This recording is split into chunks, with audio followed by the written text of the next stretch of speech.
When I was a guide dog trainer, on sunny and 75-degree days, so many people would come up to me and tell me how great my job was and ask how they could get a job like mine. But the funny thing was that I never had a single person come up to me and tell me how great my job was while I was working dogs in the snowy weather of January in New England. Or when it was downpouring and I was working dogs on the city streets with cars splashing dirty water onto my pants. In guide dogs, it was critical that the dog be able to work in all weather conditions. Because if your guide dog is your mode of transportation and you need to get to work, a little rain won't melt you. And the guide dog needed to be able to keep the handler safe while working through a few puddles. So today, I'm going to talk about the critical preparation that you need to do to make sure that your training holds up in all conditions. We're going to talk about expectations, preparation, and effort, and we'll talk about that in the context of weather. Hi y'all, I'm Laura from Doggy U, and I'm a certified guide dog trainer, service dog trainer, and trick trainer. And today, I'm going to show you a session of me training my dog out on a cold and rainy day in March while we chat about working dogs in all conditions and exactly why it's critical that you do that. In this video, you're also going to see Cool Whip and I in the early stages of practicing for a competition that we entered in early April called the UKC Elite Shed Dog Series. And be sure to stick around to the end to see how Whip did in the competition. In the working class of this competition, we needed to find and have Whip retrieve 4 out of 5 hidden antlers as fast as possible before the timer ran out at 15 minutes. In the upper level or championship class, you need to find all 5 antlers and have them retrieved to hand. Even though we were entered into the working class, we always want to over-prepare so that the real thing feels easy. And during this video, you'll see that we hide and have Whip retrieve all 5 antlers to hand. In competition, the field could be on all sorts of terrain, like a cornfield, unmowed grass and brambles, or an unmaintained span of forest. These antlers would be hidden on a 50 by 100 piece of land, so about 1 acre and a third, or the size of a football field. Now before we get started, know that I'm not an experienced shed dog trainer, so definitely don't take any technical shed hunting ideas from this video. I'm a novice. And Cool Whip, well, she wasn't bred to do this, and she definitely doesn't look like the super competitive Labradors in the sport that are just like a thing of beauty to watch. Instead, we're both completely new to the sport. We entered into the competition when I got this harebrained idea that because we were already going to be driving 15 hours to Illinois to camp and hang out with some Labradors for work, I should probably just enter the shed hunting competition while I was at it. I was gonna be in the area, so I thought, why don't I train my dog who doesn't like to pick up hard, awkward, heavy things to compete in a sport where she has to do exactly that, pick up lots of hard, heavy, awkward shaped things. So in any event, we had to practice quite a bit to make it happen. And that leads into what I want to talk about today. It's not good enough to practice only when the weather is nice. We have to practice with our dogs in less than ideal conditions. In this context, that means weather conditions. But for the working dog, that could be around any distraction that our dog finds challenging. When the weather is crappy or there's weird distractions in the area, practicing during these times is absolutely critical if we expect our dogs to work and be successful under all conditions. So why am I out here working my dog in the cold rain? Because we'd been practicing 3 to 4 times a week in decent weather, and now it was time to push ourselves and practice in, the less fun weather.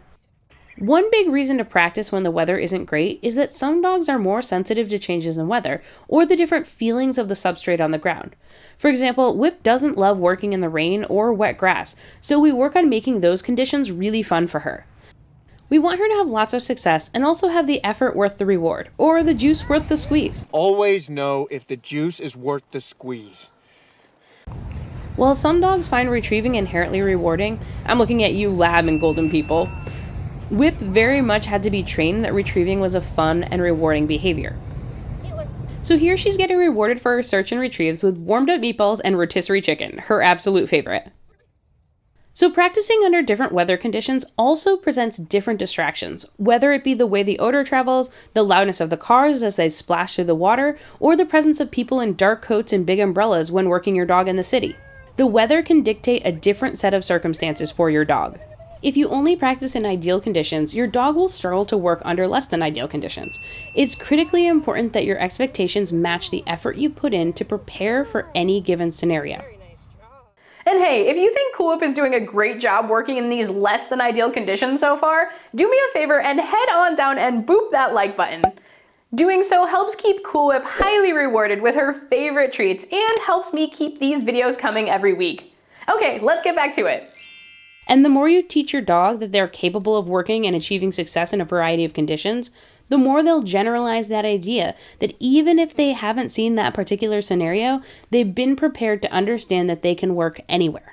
While sometimes you get lucky, you can't expect your service dog to do amazing, for instance, working at a children's fair or event if your dog has rarely been exposed to children or large crowds. Instead of potentially overwhelming them by throwing them into a situation they're not prepared for and just hoping for the best, it's a much better idea to introduce them to watching kids on a playground, then have them meet a few children, then introduce them to more adult-centered crowds, and slowly build them up to more chaotic environments like that of a kids' fair. By going slowly and breaking it down into small, manageable aspects, you set your dog up for success, giving your dog lots of chances to build positive feelings toward working around kiddos. The plus side is that you'll also feel prepared and feel confident in how your dog will react and respond. I recently had a client who's been preparing to take her service dog to a big concert she had tickets for the better part of 9 months. She taught the dog to wear ear protection, how to tuck onto her motorized scooter, and exposed her to loud music and crowds. She also had a plan B, a friend who could take her dog home for her if for some reason her dog was stressed by the environment. I got an email last week from her that they had done amazing together. Her dog happily lay at her feet for the entire concert, even falling asleep for most of it. She literally had to wake her up to go home. Her positive experience comes from the hard work and effort she put into preparing. So that's all to say, you can't predict the weather, and I'm sure glad I practiced with Whip in the bad weather, because she had her best run of the entire weekend, 4 sheds located and retrieved over wooded terrain in just 3 minutes and 28 seconds in the pouring rain. She qualified in all 3 events, earning 3 legs towards her working shed dog title in her first competition. I have no doubt that preparing, especially in the rain, is what allowed her to excel. For me, working in all weather, as long as it's safe to do so, also makes me feel like a hardier human. For some reason, being comfortable working through the physically challenging environments helps me to be able to work through the emotionally challenging ones too. And we encounter a lot of those in service dog work. In the book Into the Wild, Christopher McCandless says, "It's important in life not to be strong, but to feel strong." Hey folks, just Laura from the future breaking in real quick to give you an important tip. Video your training. I mean, the difference between where I am in this video and where we were on competition just like a month and a half or so later was so big that I almost didn't even want to release this video because we had made so much progress by the time we were competing. So that's all to say, video your training, you'll have an amazing record of how far you've come. So anyways, folks, if you want to learn how to teach your dog to retrieve items by name like Whip is doing here, check out this video on the screen now. You all have an awesome day and happy training.